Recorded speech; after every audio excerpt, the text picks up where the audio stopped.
Hi friends, today நம்ம என்ன topic பார்க்க போகிறோம்னு பார்த்தீங்கன்னா, நீட் எக்ஸாமோட ரிசல்ட் வந்து அவுட் பண்ணிட்டாங்க. ஸோ அவங்கவுங்க வந்து பர்சனலாக அவங்க இமெயிலில் போய் நீங்கள் என்ன கட் ஆஃப் மார்க் எடுத்திருக்கீங்க அப்படிங்கிறத வந்து மார்க் எடுத்திருக்கீங்கிறத தாராளமாக செக் பண்ணிக்கோங்க. அண்ட் தென் நெக்ஸ்ட் பார்த்துட்டிங்க அப்படின்னா, ஒவ்வொரு கம்யூனிட்டி வைஸ் எவ்வளோ வந்து கட் ஆஃப் இருக்கணும் அப்படிங்கிறத பற்றி இந்த வீடியோவில் கொடுத்துருக்கேன். அதையும் நம்ம பார்த்துடலாம்.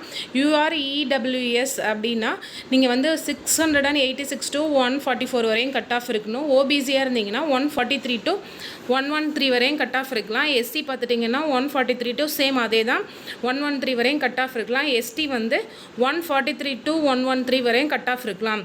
அதே மாதிரி யூஆர்இடபிள்யூஎஸில் வந்து இதுவும் உங்களுக்கு ஏதாவது குறைபாடு ஹேண்டிகேப்டு சம்திங் எல்ஸ் ஏதாவது அந்த மாதிரி கம்யூனிட்டி இதில் இருந்தீங்க அப்படின்னா உங்களோட கட் ஆஃப் மார்க் பார்த்துட்டிங்க அப்படின்னா 143 to 127 கட் ஆஃப் இருக்கலாம். ஓபிசியில் பார்த்துட்டிங்க அப்படின்னா 126 to 113 கட் ஆஃப் இருக்கலாம். எஸ்சியில் பார்த்துட்டிங்கன்னா 126 to 113 கட் ஆஃப் இருக்கலாம். எஸ்டியில் 126 to 113 கட் ஆஃப் இருக்கலாம். ஓகேங்களா? ஸோ நீட் எக்ஸாமோட ரிசல்ட் அவுட் பண்ணிட்டாங்க. ஸோ தாராளமாக வந்து நீங்கள் எவ்வளோ வந்து கட் ஆஃப் மார்க் அப்படிங்கிறத இதில் நான் டீட்டெயில்ஸாக கொடுத்துருக்கேன். இதை பார்த்துக்கோங்க. இதில் எதுவும் உங்களுக்கு டவுட்ஸ் இருந்ததுன்னா நீங்கள் கமெண்ட் பண்ணுங்கள். எங்கள் டீம் வந்து உங்களுக்கு சப்போர்ட் பண்ணுவாங்க.